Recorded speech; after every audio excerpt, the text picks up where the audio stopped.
Good afternoon, and thank you for joining us today. Welcome. My name is Liam Garrity, and I'm the Director of Hospitality for Frank Family Vineyards. It's so great to have you with us today for a very special virtual tasting event today, celebrating Rich and Leslie Frank, proprietors of Frank Family Vineyards, and today the 2021 Vintner Grant Honorees for the V Foundation. The V Foundation dedicated to cancer research and cancer awareness, granting money for the research of various cancers throughout the country.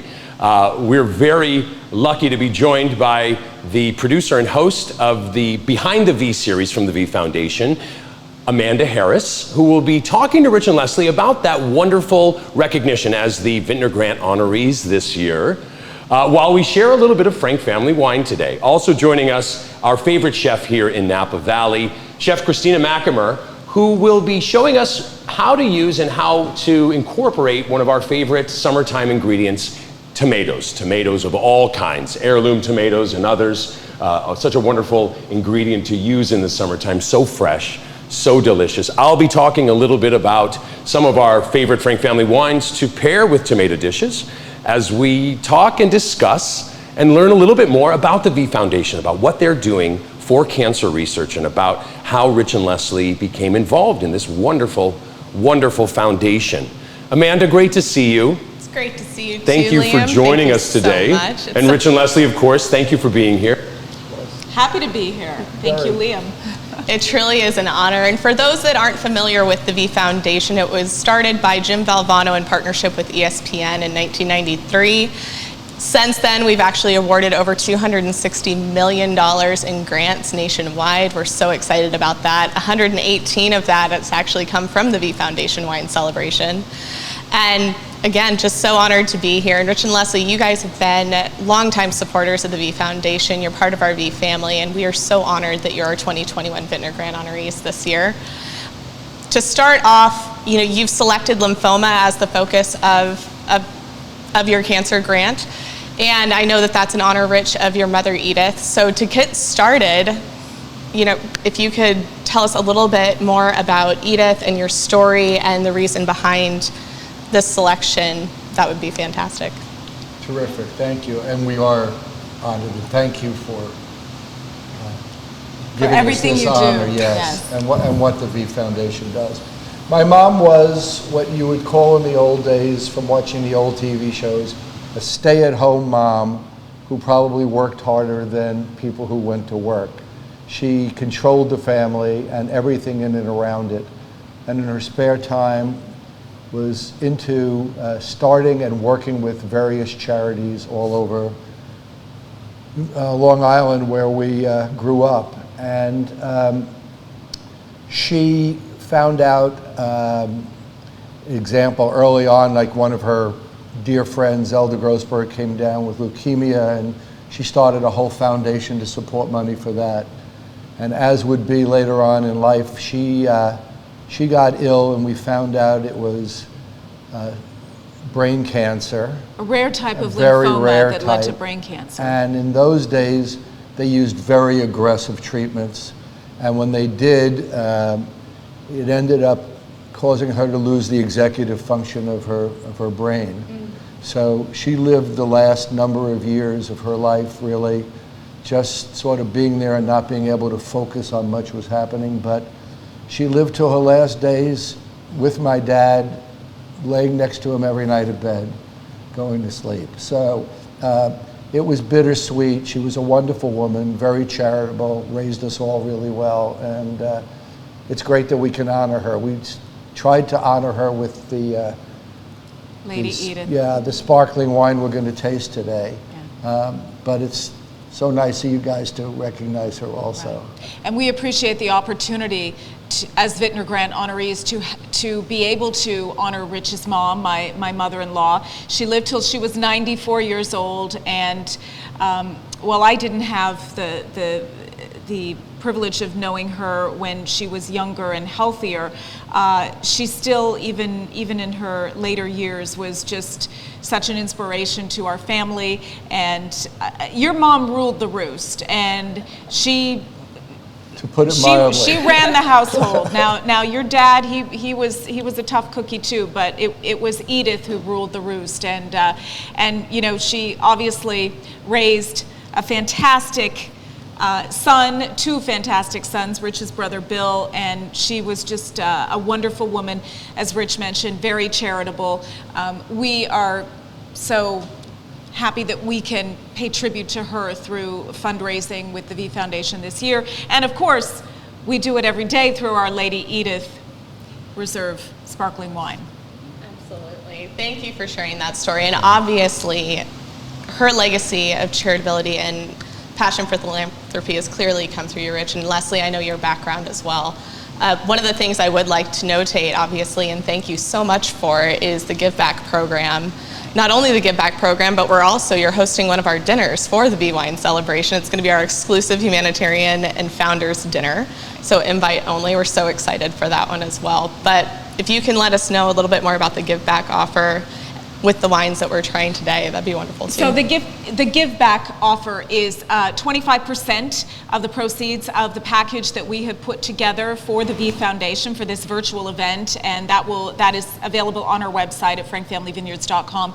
And Rich and I are donating 25% of the proceeds of those packages to the V Foundation. So it's something that we're more than happy to do.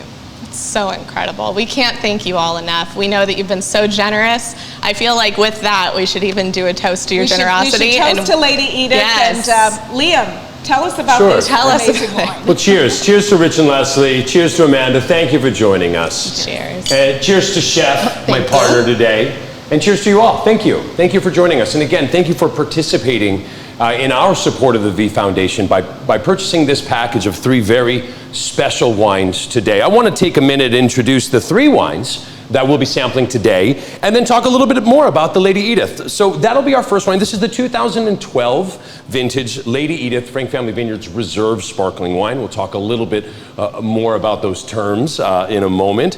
For our white wine today, pairing with Chef's Heirloom and Burrata dish, we're going to be drinking the 2018 vintage Lewis Vineyard Chardonnay. And then finally, our red today is a special wine for me, and a wine that we've never shared in one of our virtual tastings, simply because it's a rarer product around these parts. This is our 2018 vintage Winston Hill Estate Sangiovese. If you're not familiar with the Sangiovese, if this is the first time you're trying it, I think you're going to be really pleasantly surprised by the energy, the vivacity, and the wonderful array of flavors coming out of this bottle. Let's talk a little bit about Lady Edith. So in the Champagne tradition, there's a term called the tête de cuvée. Tête de cuvée en français means essentially the top blend. Every champagne house, or at least every major champagne house, has one of these tête de cuvées. Dom Perignon is the name of one of these. Le Grand Dame from Veuve Clicquot is a tête de cuvée. And what they do with these very special wines in Champagne, France, is take the very best fruit from the very best vintages and elevate a wine. Give it a special title, give it a special meaning for that house, and share that elevated wine on a smaller scale, on a more limited production. Lady Edith is our tête de cuvée. Here at Frank Family Vineyards, we make sparkling wines in the Champagne method, the traditional method of sparkling wine production, identical to the method in Champagne, France. Our traditional champagnes, or sparkling wines, normally spend about 3 to 4 years in a resting stage between that initial fermentation and that final preparation for consumption, for enjoyment. With a tête de cuvée, you're looking at extending that time. The term is sur lise, and in French it means on yeast. As the sparkling wine rests on yeast with the yeast in the bottle, that yeast breaks down and contributes a wonderful texture and richness and complexity to the aromas and the flavors in the glass. Just taking a moment and getting to know this wine, this vintage of Lady Edith is a blend of mostly Chardonnay and Pinot Noir, about 70-30 or so percentages. But that time with yeast in the bottle and that 8 years of resting that this wine goes through before being released adds a wonderful nutty toastiness to the aroma of the wine. You can really pick that up on first approach as you get to know this bright, fresh citrus from the Chardonnay, a touch of minerality and texture from the Pinot Noir component, and then that baked bread brioche toastiness that comes from that extended time on yeast. This truly is a special bottle for us, a tête de cuvée. On the palate, freshness, brightness, loads of that energy and acidity from the Chardonnay grape is what's going to make this such a refreshing and lively wine, but also what's going to make it so wonderful for pairing with dishes. Chef, what do you think would pair best with this wine? Well, my go-to is caviar, of course. Classic with a sparkling wine, I think of like lobster, caviar, special occasions. But I like anything fatty and salty, which is why we're doing it with a special recipe today. So I wanted to focus on tomatoes for all of our recipes today because it's the one ingredient that really reminds me of summer. And I think that with that one item, you can really show a lot of flexibility to pair with a couple of different wines, which we will be doing today. As some of you may know, I am from Missouri, and I bring a lot of that Midwestern elements out to my cooking here in Napa Valley. And the first dish that I'm doing today is really going to be reflective of that. So we are doing fried green tomatoes. Not only was it one of my favorite movies, but it's kind of the first tomatoes that come off of the vine that we're really able to showcase that really you bite into it and you're like, okay, summer is here. And so I like the way that this pairs with the Lady Edith because we're going to be using a couple of my favorite ingredients, Ritz crackers and mayonnaise. And so you're going to have like the fatty richness, but the sparkling wine and the acidity really cleanses your palate and makes you thirsty for another sip. So that being said, we're going to get started. So we're really lucky up here. Rich and Leslie love tomatoes, and up here at Winston Hill, I didn't count, but I kid you not, there must be 200 tomato plants out in your garden. So I was able to find some amazing green tomatoes out there. So you want to be careful with fried green tomatoes. You're not looking for an heirloom variety of green tomato like a green zebra. Those are going to be green when they're ripe. You want unripe tomatoes. And I feel a little bit like Goldilocks when I say this, right? Nothing's going to be right. I don't like really green, and I don't want them to be ripe. So I had to look through all of those 200 tomato plants and find the absolute perfect one. So I really like the way that this tomato, not only is it green, but it's just starting to hint at ripeness, and that's going to work really well for this recipe. So you're going to start by cutting the end off of the tomato. You can discard that, or you can save it for the pasta sauce that we're going to be making later. And you want the slices to be about 1/4 inch thick. I really find when slicing tomatoes, I like to use an actual slicing knife. The blade is long and thin, and I find that it goes through the tomato very cleanly. And I'm not sure if you can even see, but these heirloom tomatoes, they're almost like tie-dye with the brilliance of the color. You've got kind of the greens and the yellows and the reds, and as a chef, I love to see that because it's really exciting. So fried green tomatoes are breaded and fried, but there's a couple of secret ingredients that you need to use for your breading. So I like to use a flour called Wondra. It's a specific brand. It's a low protein flour that's been baked and then it's milled very finely. So I don't know if you've ever had fried foods that you've got kind of that like uncooked, raw, gloopy flour that's really gross. Wondra won't give you that. It's beautiful.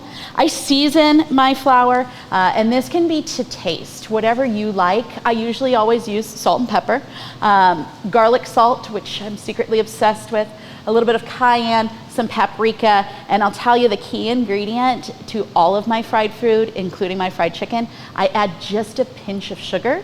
You know, we all grew up with Coca-Cola, and the American palate tends to like a little bit, so you won't notice the sweetness, it'll just add some balance in there. So a typical breading mix is going to be flour, egg, and then your breadcrumbs. So we added another interesting element here. In with the egg, I've added some buttermilk. So you're gonna get some of that acid and a little bit more of that flavor. And then of course, if you know anything about the way I cook, we did Ritz crackers instead of panko. So I like to use gloves, keep it clean. We're gonna coat each tomato slice really lightly in this Wondra. We'll do a few of them here. Then we'll go into our buttermilk and egg mixture, and then really wanna coat it well with those breadcrumbs. And if you don't feel like you got a great coating on the first run, you're welcome to start all over with the flour and the egg and the breadcrumbs and coat it twice. But as you can see, we've got a great coating, and that's really integral to your fried green tomatoes.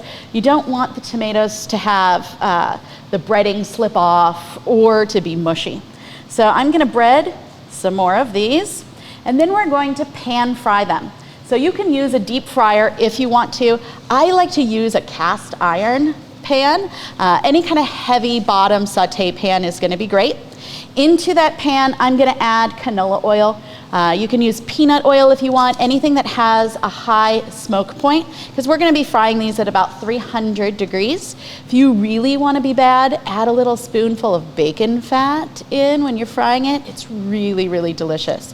And then of course, fried green tomatoes are always served with some kind of mayonnaise-based sauce. So I'm gonna be making for you a sauce they call, I think it's from Mississippi, they call it come back sauce, because after you taste it, you're just gonna wanna come back. So a couple of key ingredients to this sauce. You know, I always say I'm not the best chef, but I have the best ingredients. And so that puts me a little ahead of the curve. So you really want to use a special mayonnaise from the South. It's called Duke's, it's delicious. Anybody out there that's Southern, comment in the chats. I know you've had Duke's. You can special order it on Amazon if you live in California and they don't carry it at the local grocery store. Then we're gonna add everything that's good about sauces to that. So we've got some ketchup, of course, Frank's hot sauce has to go in there. A little bit of Worcestershire, some garlic salt, salt, pepper, and I'll finish it off with some fresh herbs. Today I'm using parsley, cilantro, a squeeze of lemon juice, and it just creates this rich, delicious sauce to go with these fried green tomatoes. So I'm gonna get these frying. We'll come back and we'll try them, Liam. Got it. And Chef Christina mentioned this, folks, if you're watching at home, as you're watching Chef Christina work, this is a chef you cannot get off of her game. It doesn't matter what you throw at her. She seems to always have the perfect answer. So any questions or comments about her techniques, about what she's making, share them with us in the chat. Also, as you know, at our tastings, we do love to make sure our audience is paying attention, listening to some of the things we're talking about, and we love to reward those who listen. So I'm gonna be asking a couple of trivia questions over the course of this hour, and I'm gonna ask the first one right now. Since the beginning of the V Foundation, how much has the V Foundation granted to cancer research throughout the country? Marissa, I'm going to look to you for answers to the question. Anyone paying attention and catch that number? No comments yet. Close. Not quite. This was a tough one. It came early in the conversation. And John Brooks is correct. $260 million. all right, John Brooks got the answer right in the chat section. $260 million. Granted for cancer research by the V Foundation since its inception in 1993. What a staggering number, Amanda. That's amazing. It really is. And one of the key things with, the V Foundation that I want to make sure to mention too, a great thing with the V Foundation is 100% of all direct donations go to cancer research. And I know, obviously, Rich and Leslie, I know that that's another large reason why you love to support us as well. We have an endowment that was funded by very generous donors that covers all of our operating costs. So my salary and anyone else's salary completely funded separately. So you know with confidence that when you donate to the V Foundation, 100% of what you donate goes directly to cancer research. And that's unbelievably rare. It is. But important. Yes. So important. So many organizations spend so much on the operation that the funds don't go directly to what you think you're donating to.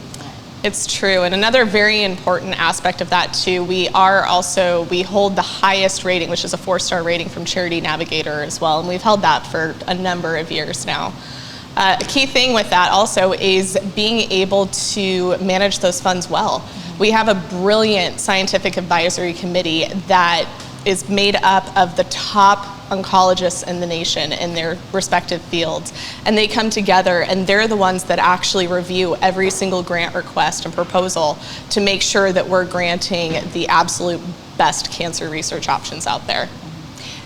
So many reasons why the V Foundation is so successful at fundraising, and obviously attendance for the August events. I won't say event. I know obviously the big gala is in the first weekend of August, and maybe you can talk more about that, Amanda, but it's a number of days of consecutive lunches and dinners and events, and speaking of the doctors, they're here to answer questions and inform us and let us know what the latest research is all about, and they're really on the cutting edge of research for cancer.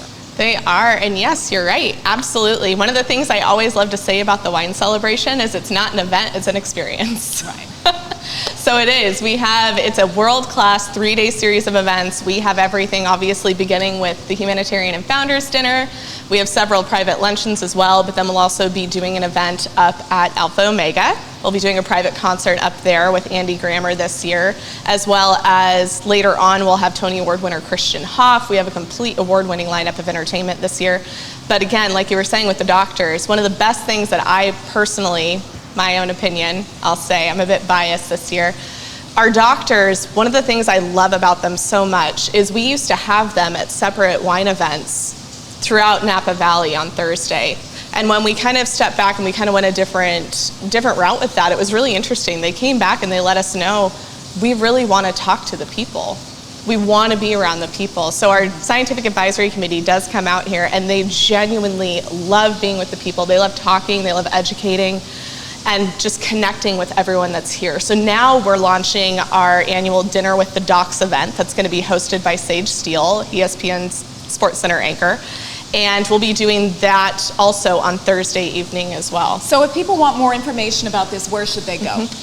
Winecelebration.org is the best place you can go for that. And then also open to the public, wanting to make sure anyone who's in Napa Valley Bay Area, you can come in for it. It's always standing room only. We also have our Answer for Cancer Symposium on Saturday morning. And what about the gala? Because let's face it, it's a very important cause. We all know that. We're talking about it. But it's a lot of fun. And it is a celebration. And there's a lot of wine. And there's some great auction lots. And of course, Rich and I will be there. And all of our fellow vintners are there. And so if you love wine and you love raising money for a great cause, this might be the event to attend. It absolutely is the event to attend. So the wine celebration has also become one of the top rated auctions in the nation. And that is one of the reasons. It is a celebration. It's amazing food, amazing wine. We have celebrity chef Michael Mina coming in to help us out with the gala on Saturday evening this year. And of course, we all know Max always comes up with the absolute best auction lots you can't get anywhere else. Speaking of chefs, our chef Christina Machamer is frying up those fried green tomatoes, and we're sitting in our barn on Winston Hill, our estate vineyard, and I got to tell you, it smells so good. It's so good. It is. And I wanted to jump in with one comment. You fried green tomatoes. Years ago, one of the younger people, means younger than me, who was starting in the industry, John Avnet, actually, shout out to John. Yeah, actually directed Fried Green Tomatoes and received an Academy Award nomination for directing for that. So. And Rich is very proud because he hired John Avnet for his first project in Hollywood. That was a TV project, but it was so great to see that happen for him. Everybody starts somewhere, Rich. I'm sure there's too many to count. Directors in Hollywood who got their career through your guidance, through your welcoming and leadership. Right now, I'm only complimenting John. Those do smell amazing, Chef. Where are we at with the fried green tomatoes? So we had them in the fryer. And so when you're judging your temperature, right? We want this to be 350 degrees, but I'm sure you didn't see a thermometer pulled out anywhere. So if you think of the heat on your stove going from 1 to 10, medium is a 5, you want to put this at 6. So just a notch above that. Then I added a good amount of canola oil to it because that makes my job easier. Added these in. Now you can test your oil to see if it's ready by adding a little bit of the breading into it. And if that piece of breading starts to kind of bubble and fry, you know you're ready to go. So all the tomatoes went in. We let them swim while we talked about the V Foundation. I got to sit over here and smell delicious fried Ritz crackers. And now they are finished. So I'm going to pull them out. We're going to let them cool down just a little bit because they're a little hot. But I think that they are going to pair beautifully with Our Lady Edith. I sprinkled them with just a little bit of salt as they came out. So now we have our beautiful fried green tomatoes. We've got some of that comeback sauce with Duke's mayonnaise and Frank's hot sauce, and then some more of these chopped herbs just to garnish it. Chef, so simple but so delicious. You're just too far away from me. I know. And as Chef said earlier, there's a wonderful relationship, a symbiosis between the freshness and the brightness of acidity that lives in a great sparkling wine and the delicious richness of fried foods. The weight of the oil as it brings and delivers all those wonderful flavors also can sit heavy on the palate. And as that oil accumulates and sits and takes up real estate, the fresh, bright energy, the sparkling wine comes through like a knife, cutting it away, removing it, cleansing the palate of that weight so that the next bite can have the same resonance of flavor as the first bite. And then progressively over the course of this wonderful pairing, that energy of acidity from the wine balancing the richness of the oil in the dish and the richness of the oil in the dish, essentially kind of almost neutralizing some of that fresh, bright energy in the wine. When we talk about a wine like this, Lady Edith, we look at it as being almost aged twice. That first chapter of aging happening before the wine is ever released, that time that the wine spends in the cellar on yeast, developing that richness of yeast, adding flavor, those natural fruit tones from the Chardonnay grape evolving, and the whole picture coming together. Before the wine is made available for enjoyment and that yeast is removed from the bottle, after that we start the second chapter of a great sparkling wine's ageability. And in that chapter, this wine is right at the beginning.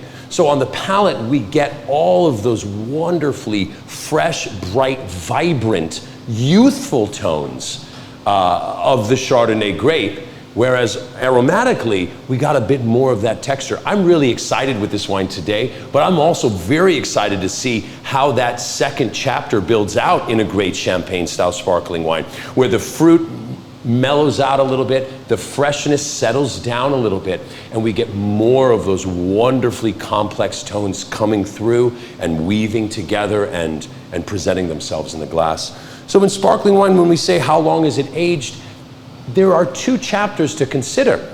In the first chapter on this wine, it's a relatively long time, those 8 years. But in its second chapter, it's only beginning. A truly wonderful wine and a special person whom it's named for and who's remembered in every glass. I finished mine already. This is terrible. I'm ready for the next one. Really terrible. We'll sneak another bottle open when this is over. Rich, I'll save this. I'll bring this to you later, okay? These fried green tomatoes. Now I know somebody that can make it, so I might have another leg up at another time also. Our next wine today will be the Lewis Vineyard Chardonnay. So Lewis Vineyard, like Lady Edith, named in honor in memory of a member of the Frank family. In this case, Rich and Leslie's grandson, Louis Frank. The Lewis Vineyard is a property in the southern part of Napa Valley, the southern region called Carneros. Carneros, as a growing region, almost overlooked in the beginning of Napa Valley, seen as being too cold. And as those original settlers came to Napa Valley, the southern region, because of its proximity to water in the San Pablo Bay and the way that water brought from the Pacific Ocean, fog, moisture, cloud coverage, cool breezes, that southern region of Napa Valley was considered to be just too cool for growing grapes to make wine. These were winemakers looking to make big, bright, energetic Cabernet Sauvignons and Zinfandels and Barbaras, the types of grapes that require a lot of heat and a lot of intensity during the growing season. Many, many years later, the region was rediscovered, but this time recognizing the value of two grapes that actually prefer a cooler climate.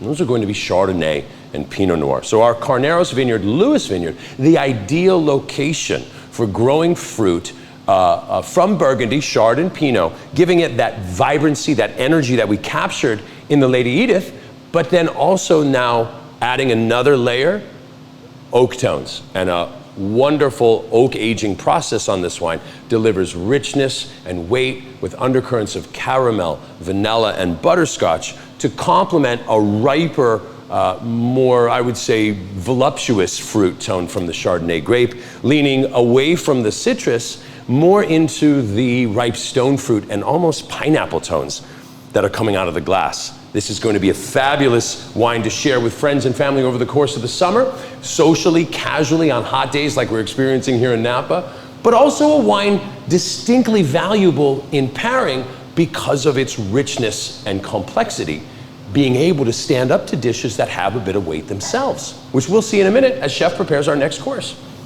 Thank you, Liam. So I love your Chardonnays, and I love the versatility of them. Today, I'm putting it with something you've probably had before, a tomato and mozzarella salad, but we're really gonna talk about how to make this salad beautiful, tasty, and Instagram worthy, because I know everybody likes to take pictures of their food nowadays. That's true. So we are going to be doing an heirloom tomato and burrata salad. So whenever I'm doing any kind of salads or crudité boards like we've done before, I always think of color.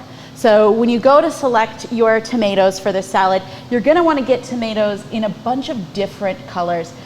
Yellow just happens to be my favorite. I feel like the yellows are really sweet. But I've also got some different colors of red, a dark red, and that's gonna look really beautiful on your plate. In addition to that, we're gonna be using some multicolored cherry tomatoes. I love to add in a little fruit element. I feel like every culture has this kind of idea of sweet and sour, or they'll call it agrodolce or agrodolce, where you balance out the flavors of sweet and sour. And right now, stone fruit is at the peak of its season. So stone fruit, thinking of peaches, nectarines, apricots, and they add a sweetness to kind of balance out the acid that we're gonna get from both the tomatoes, and then also a couple of different vinegars that we're gonna use to dress this salad. Let's say it's not stone fruit season, you can always use any kind of strawberries. Sometimes I've done kiwi or kiwi berries, things to just add some kind of interest, color, and contrast. So we're gonna start with our tomatoes because that's the most important ingredient. So you're gonna need a knife that has a tip, and we're just gonna take off the stem. So I'm gonna rotate the tomato gently in a conical motion, and this will go away. So next, we're gonna cut the tomato, and this is my very favorite knife. It's a Japanese nikiri knife, and it's made for cutting vegetables. And the number one feature is that it does not have a tip, so it's safer when you're cutting into things, you'll cut yourself less. So I am going to cut this into bite-sized pieces. So when I'm putting this salad together, I want to think not only about the presentation, but also the usability. You know, I don't want you to have to cut your tomatoes more after I've plated them. So I want these to be kind of interesting bite-sized pieces. So I'm going to cut it. This one will go into 1/6, and that will go into our bowl. One of my first culinary positions, I interned for Chef Larry Forgione, who nowadays most people don't know, but he coined the phrase free-range chicken. He's known as kind of the godfather of American cuisine, and being my first really important kitchen job, I feel like I absorbed a lot of different lessons from him. And one of the most important was that he believed that food should look like food. You don't need to like manipulate it in such a way that it's in a weird shape. And he also believed that our job as chefs is to make the ingredients taste better. So when we're talking about these amazing tomatoes from Winston Hill at the peak of summer, maybe the only thing I can do to make them better is slice them and add some salt and pepper. You need to work a little bit more when you're talking about things in the winter, but I think that a lot of those ideals are in the forefront of my mind as we put this beautiful salad together. So I'm finishing up here with some of this yellow tomato. I really wish I had Todd, my sous chef, here, because these are great jobs. Todd's the winemaker. I'll cut for you if you need. I'm not as good as Todd. I'm not as good as cutting as Todd is, but I'm happy to help. We've done a couple of these virtual tastings, and you know, I didn't expect the winemaker to be a great sous chef, but he actually really is, and that comes in handy. So today for our stone fruit element, we're gonna be using some yellow nectarines that are beautiful and ripe. So I've cut these along the pit. Sometimes you can twist, cut them along the hemisphere and twist them open. Now, you know, today, because we're live, that's just not gonna work for me. So I've cut it in a quarter. I'm gonna cut the flesh away from the pit, and same idea with our tomatoes. We wanna cut these into shapes that are gonna make them interesting on the plate, but we also want them to be bite-sized, so you don't have to cut them even more. So I'm gonna go ahead, and this is gonna be cut into 1/8 wedges. and pop it right into the bowl with everything else. When I'm putting all of these ingredients into this bowl, I want to be careful and give it a lot of space. I don't want the weight of the tomatoes to smush them and squeeze all of the moisture out. We want to be really, really gentle with the way that we assemble and plate this salad. I'm also going to add a little bit of cucumber, and that's going to add some freshness and a little bit of crunch for some textural contrast. Now this is just an English cucumber. In the summer, if you really want to get fun and funky, you can experiment with different kinds of Persian cucumbers, or lemon cucumber is my absolute favorite. It tastes, of course, like a cucumber, but it also has a hint of lemon, which can add some bright freshness to this recipe. And then, of course, the most important ingredient, which is the burrata. So this burrata I still have in the container, and the way that I like to prep it, I like to season the burrata before it goes onto the salad. So I'm just gonna score, and I don't know if you can see this amazing oozing freshness. Burrata is the best thing about mozzarella. It's fresh and buttery and creamy. So I'm just gonna open this up, and that increases the surface area. So when I add the seasoning and the olive oil, I can coat more of the surface than if I just kept it intact. So always key, you wanna use a really good olive oil. I'm using a local olive oil, a local aged balsamic, and then I'm gonna get a little funky on you. Sorry, bear with me here. We're adding some acid to add some balance to these tomatoes, and you can go really simple and use lemon juice if you want, but as a chef I have some geeky stuff in my pantry, so I brought a Banyuls vinegar. So Banyuls is a red wine vinegar that's barrel aged. It has a ton of sweetness, and it just adds this like vinegar, sweet, interesting complexity to this salad. So with our burrata, we'll add a little bit of this olive oil, salt, pepper. I was just talking to Liam before our show. Salt and pepper are very important to me being a chef. So I always use fresh ground pepper. I don't have any of that pre-ground stuff at my house. And salt, I don't know if you can see, I stole my son's lunchbox. And everywhere I go, whenever I'm doing an event, I have 4 kinds of salt because they all have different functions. So usually I'm using Diamond Crystal's kosher salt, which is my favorite all-purpose salt. But when I'm doing stuff with vegetables, I like to use either a fleur de sel or even finish it with a maldon, which is a really interesting salt that forms these kind of prisms. So think of like a pretzel where you can see big pieces of salt, but it's not super salty. Then I also usually have a little bit of sel gris that has a little bit of gray clay to it, and I think that sel gris is perfect with like meats and things that have a little bit heavier flavor. So I'm gonna go ahead and season. We've got our burrata seasoned our tomatoes. We're gonna add a little pepper. I'm gonna do the same thing to the tomatoes that I did, add a little olive oil. And then that Banyuls vinaigrette. Sorry, don't hate me because it's esoteric. It's really, really delicious. I highly recommend invest in some. Big bottle like this will last you forever. And then I'm just gonna gently toss this, and I'm gonna toss it by hand. That way I can make sure that I'm not gonna be squeezing any of these tomatoes. The plating for this is gonna be super, super rustic. You know, again, going with that kind of idea that Larry Forgione had, that food should still look like food. So I grabbed a giant platter because I like to be dramatic, and I'm gonna go across the midsection. So I'm just grabbing handfuls and gently letting them kind of cascade and fall in the natural direction that they want to be. And I think that kind of rustic mix of color and texture is really, really beautiful on the plate. So this is going to be my base for this salad. After I get the rest of this plated here, I'm gonna add in the burrata strategically. Okay, there we go. So next step is our burrata. Can I take that, Chef? Let me give you a hand. Sure, thanks, Liam. Liam wants to do this. I gotta do something. I am so hungry, I wanna eat it. You're auditioning for Todd's position. Yes, you could get promoted next virtual tasting that we do. So I'm adding the burrata in a couple of different areas. This way you can have it, like if I have this salad myself, I want to have burrata in every single bite. So rather than just putting it in one area, I'm also looking for crevices where the burrata is going to sit without falling over, or places, you know, that maybe I didn't plate as well as I would have liked. Burrata can kind of hide some of those mistakes.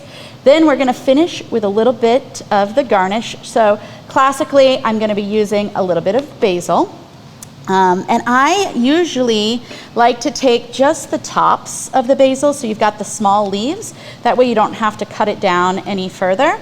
And I think that looks beautiful on the plate. So we're gonna finish up there with the burrata. Chef, what is the difference between burrata and mozzarella? Is it more added cream, or is it just before it's set? Burrata is a much fresher product, Okay. which is why, so it has the same kind of outer casing that traditional mozzarella does, but once you break that outer casing open, it just kind of oozes into this like shapeless, creamy richness, which is really delicious. I am gonna grab a paper towel. So one of the big mistakes that I see a lot of times, not just on Instagram, but on food magazines, is that people don't wipe the rim of their plate. So I don't know if you can see that I made a little bit of an error. I'm gonna wipe that here and make sure we keep this nice and clean. Or you could Photoshop it out before you post on Instagram if it came Yeah, to it. I mean, sure, if you have those skills, of which, Liam, I do not. Right. So tweezers, I carry these all the time. An embarrassing thing. I was cooking once, and a famous chef, Daniel Blue, you may have heard of him, walked by, and I was plating something, and he goes, "Your fingers are so fat, you should use tweezers." And so I was a little embarrassed to know I carry them with me all the time. I mean, I think he was joking, but it's one of those things that kind of sticks in your head. Next garnish, we're using some pickled red onions, and I love this ingredient because it's super versatile. So pickling liquid is super easy. 2 parts vinegar, 1 part sugar, 1 part water. You bring that to a boil. I poured it over these onions. I'm using a rice wine vinegar for this because I feel like the flavor is neutral. But you can use that same formula to pickle anything. If you're making traditional kosher pickles, you'll add maybe some chili, a little bit of dill. I like to make pickled green tomatoes because I think that can be kind of fun, and you can garnish your martini if you're using a cherry tomato. And we're gonna finish this salad off with one final element, which is the balsamic vinegar. And I feel so strongly about this. Aged balsamic vinegar is the best. Some folks use like a balsamic drizzle, and that's where you take not so great balsamic, reduce it down, and add glucose or honey or something to give it the viscosity. We're gonna be using a local balsamic that's been aged for 20 years. So think Hershey's syrup. It has that same kind of consistency. It's also delicious poured over top of vanilla ice cream in the summer, poured over your strawberries. And I'm just gonna drizzle this on top of our salad. Man. And then we can dive in with this Chardonnay. This is too much, Chef. Amazing. So simple, so honest and authentic, good ingredients, well prepared. Thank you. That is fabulous. Yeah, Instagram worthy. Definitely and burrata. Instagram worthy. You know, that's one of the beautiful things too, and that's one of the things I love about what we're doing even here today. It's such a great representation of the celebration of food and wine within Napa Valley. And that's another thing with the V Foundation Wine Celebration. I feel like that's kind of what we embody. It's not just a celebration of food and wine in Napa, it's also the celebration of the spirit of philanthropy, and also obviously celebrating how far we've come in cancer research since 1993. It's astounding. One of the favorite things I always love to say from one of our doctors, Dr. Bast, he always says it's not a matter of if we cure cancer, it's a matter of when. And so celebrating all of those elements, again, like I said, one of the beautiful things about Napa Valley isn't just the food and wine, it's that sense of community as well. And that's what we also come together to celebrate. And obviously, Rich and Leslie, you are excellent examples of that. I truly feel like you also embody that spirit of community and philanthropy as well. This is, I say it many a time, it's the only place I've ever lived which is where the people are not competitive with each other. Everybody here sells all of their wine. Mm-hmm. We have great product. We are lucky to live in an area like this. So everybody encourages everyone else to participate in what we do up here. And it really makes a difference in your life in general, but also in the attitude and the feeling of what's going on up here. We're also fortunate to live in Napa Valley, and as Rich said, all of us who produce wine in the Napa Valley. We all sell our wine year after year. So it's an opportunity through the V Foundation to give back to the community. And to your point about community and that coming together, it's an event, a celebration where we see our fellow vintners. Mm-hmm. Our fellow vintners are incredibly charitable through the V Foundation and other organizations in Napa Valley as well. So I think that there's just a feeling in the valley that we are blessed to live here. We're blessed to be in an area where we see people every day who endorse your brand and they love your brand and they come to the winery and they tell us about, I bought a bottle of Lady Edith for a special celebration, or I bought it for my mother for Mother's Day, or Patriarch for Father's Day, which is coming up, by the way. It's a great feel to be in this community. So we feel fortunate that we can give back, and we also feel that it's our responsibility, you know, to promote the community and to give back. It's what we want to do, and we're happy to do it. Yes, exactly. And one of the other things too, specifically with both of you, you have such a spirit of family and also welcoming as well. So, you know, I want to make sure to point out that with that community, it's not just within Napa Valley. You open arms to those that are outside of this. And I feel like specifically with the wine celebration, there's such a reunion-esque feeling about it. A lot of the people that come, they're not from Napa. They come. Right. We have numbers of people coming from the entertainment industry, sports industries, investment, technology, you name it. And so we bring people in from all over the nation into Napa. And I think that's one of the beautiful things, is having that community and opening your arms up to those from outside. Too many people believe that you have to have a lot of money to be able to give money. And I just learned growing up, when we had a household, it was, you know, second generation here. We were growing up in Brooklyn and on Long Island, and my mom and dad always said, whatever we have, we should give some to somebody else who doesn't have. And yes, the more you make, the more you may be able to give, and the more you should give. But the ability to share what you have just says so much. And then when you get with organizations that actually use the money well, that's just the topper on it. So, but it's a great thing. We have 5, 6, 7 events here each year that are major charitable events, and all of them do well because it's a very giving community here. That's true. And Frank Family is about community. It's about family. We talked about Lady Edith. We talked about our grandson Louis. And we have another wine that we want to share with you today too, and that is a wine that comes from Winston Hill. Winston was our first vineyard, our first property, named after a black and white Springer Spaniel that Rich had at the time. And that's the only vineyard that's not named after the grandchildren. Our other vineyards are named after the grandchildren, but we produce a very special wine that comes from this property, and Liam is going to tell us about it. Thanks, Leslie. This is the 2018 vintage Sangiovese. Sangiovese, the great, originally coming from Italy, from the Tuscan region. The name Sangiovese taken from the Latin for what was the term the blood of God, Sanguis Jovis.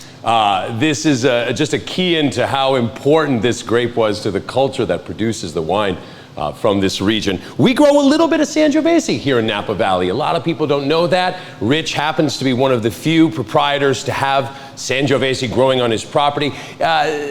Believe it or not, the Napa climate is actually very similar to that of Tuscany, so it makes sense that a Tuscan varietal would be successful here. Behind me is a map of Winston Hill, and while we may not be able to see that quite far up, but at the very tip of the mountain, almost the crest of it, you'll see about 5 acres planted Sangiovese from the Winston Hill Vineyard, and it's from that plot that the fruit for this wine comes from. Also, in this Sangiovese, a little bit of Cabernet Sauvignon and a little bit of Cabernet Franc blended in, and I mean a little bit, like 5 or 6%. Sangiovese blended with Bordeaux style or Bordeaux varietals can sometimes be referred to as a super Tuscan, and Super Tuscans like Ornellaia and Sassicaia have been doing this blend of Sangiovese and Bordeaux varietals for a long, long time. Our winemaker, Todd Graff, very cautious with those blending varietals because he knows how delicate the spirit of Sangiovese can be, and too much Cabernet Franc, and now it starts to overtake it. Too much Cabernet Sauvignon, it might start to overtake it. So this is about 90% Sangiovese with just a hint of those other two. Aromatically, I'll just speak for myself, but this is bursting with ripe cherry tones. Vibrant, ripe, energetic cherry. Hints of menthol or mint tones underneath it, a little bit of almost like a leather note, and then on the palate, vibrant fruit acidity. Acid is a term Chef and I have both mentioned a couple of times. Chef with the tomatoes, myself with some of these wines. That fresh, bright energy that comes from Napa Valley wines just has you yearning to get right back into the glass as soon as that first sip is dissipated from the palate. Also a key component for how the wine ages and how the wine pairs, because that vibrant energy of acidity, so valuable in wine for the way it counteracts and offsets some of the richness of foods we love. The fats, the creams, the oils, the proteins in meat, all wonderfully balanced with a great glass of wine like this. Chef, I'll pass it to you for your pairing notes with Sangiovese. Perfect. Well, I feel like Sangiovese, this was like T-ball, right? It's already set up for me. I'm doing tomatoes. We've got Sangiovese. So we're going to make a quick heirloom tomato pan sauce. So I love to make pasta bolognese. I don't always have 4 hours to cook it out. So this is something you can do really easily. It takes about 30 minutes. So while we were tasting the Sangiovese earlier, I have some ground beef that I browned off in my pan. And you can use ground turkey. You could even skip the meat altogether and make it completely vegetarian. It's a super, super versatile sauce. So I added just a little bit of canola oil, salt, pepper, browned my meat. I'm gonna add some onion.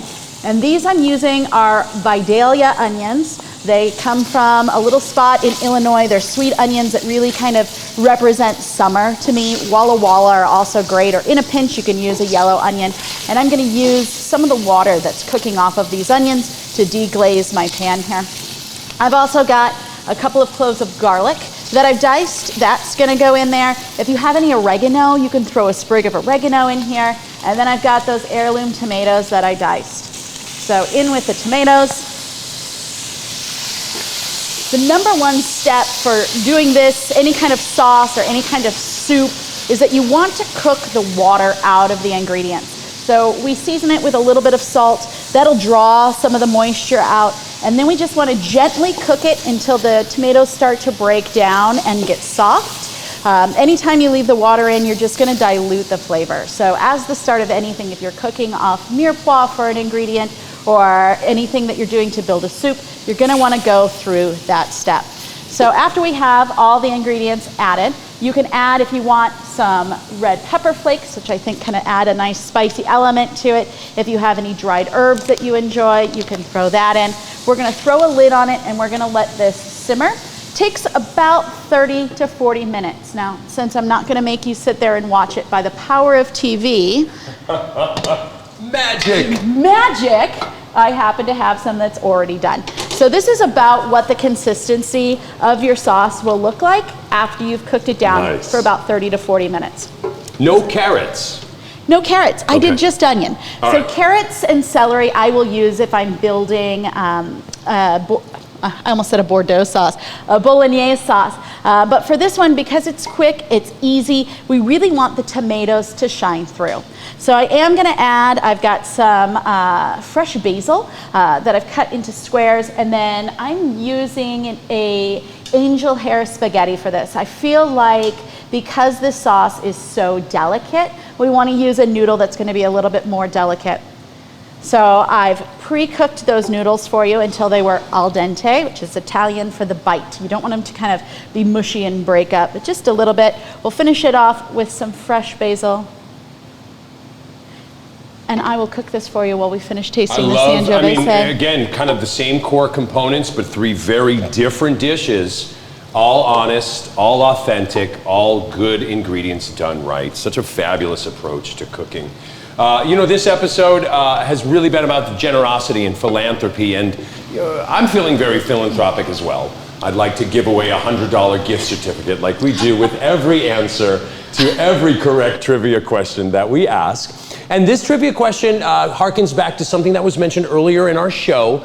Rich and Leslie Frank are the 2021 Vintner Grant Honorees from the V Foundation. What is the type of cancer that their grant is giving for support and research for? That's the question. The type of cancer Rich and Leslie Frank are supporting with their 2021 Vintner Grant Honoree. All right, we have a correct answer from Ronnie Bevan. Correct answer is lymphoma. Great, Ronnie Bevan, lymphoma, that's right, lymphoma, a very important cancer research that Rich and Leslie have dedicated their philanthropy towards researching and studying. Our Sangiovese opening up nicely, I hope, revealing its bouquet, its fresh red fruit, its wonderful earthy leather tones, the tannins adding a little bit of that, its freshness and brightness of acidity coming through, and then, of course, if you're cooking at home, pairing so well with it. It really is. It's a classic pairing. A great Chianti Classico, a great Brunello di Montalcino with a red sauce pasta with tomatoes and pork or meat. It really is just a classic. Now, just one thing to know about a Napa Valley Sangiovese, Frank families in particular, I think important to recognize. While the grape may be the same, Sangiovese, the style of wine very different. While this may be made of grapes of an Italian origin, this is pure Napa in its flavor. Vibrant fruit, fresh and generous. A wonderful wine to share. And a great summertime red, just because it has a little bit of a lighter body. So it's not quite as heavy, not quite as oaked as some of our cabs.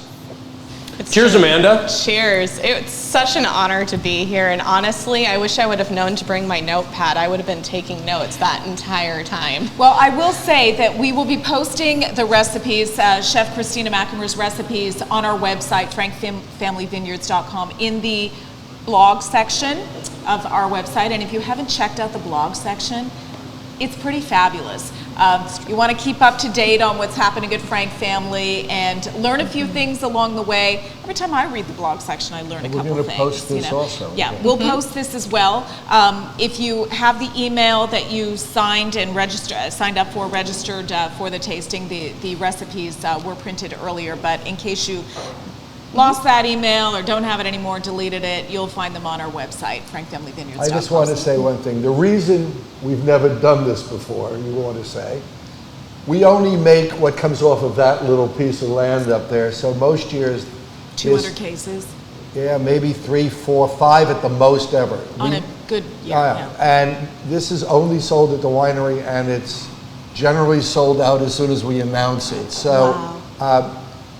Anytime you're out having Italian food or pizza or anything that has tomatoes, so this is a treat, and it's a rarity. So, but we're happy to include it in the V Foundation group of wines this year, which again we're giving 25% off, and those wines are available on our website. If you go to the shop section and you look for the virtual packages, it's very clearly stated which one is for the V Foundation. So we hope to continue to raise money until the event. We're going to have a lot of regulars that are going to be very upset when they find that there's none of this left. Anyway, it's great. Thanks for the description, both of you, for the wine and the food. You're the reason, Christina, that I'm sitting down and hiding my stomach a little bit. You get to see how we eat many a night. You know, it's interesting because Rich always says to me, I don't like mayonnaise. And I'm like, no, you really do. You just don't know it. Because obviously, Chef, it's in many dishes her secret ingredient, along with the, or maybe not so secret, Ritz with the Ritz cracker. But we love tomatoes, and we love how Christina prepares these amazing dishes that pair so well with our wines. And for those who are coming to our property for the dinner, the humanitarian and founders dinner, you're in for a treat because Chef Christina's cooking. Great. It's going to be fantastic. Wonderful. Well, thank you so much, Amanda, for bringing the V Foundation to us here in Napa Valley at Winston Hill today. Rich and Leslie, your philanthropy, so valuable to the people who your philanthropy goes to in research and support. Thank you to everyone for joining us today with these fabulous wines and this wonderful, incredible food from Chef Christina. Cheers to you all. Now, Amanda, I know at the Jimmy V Foundation you have a special salutation, a special cheers that you share with all. Will you toast us out today? Absolutely, will do. As most people know from the Jimmy V SB speech in 1993, our motto is don't give up, don't ever give up. So we always end out each Behind the V episode by cheersing and saying together, don't give up. Don't ever give up. Cheers. Cheers. Cheers. Cheers. Cheers. You ready to train?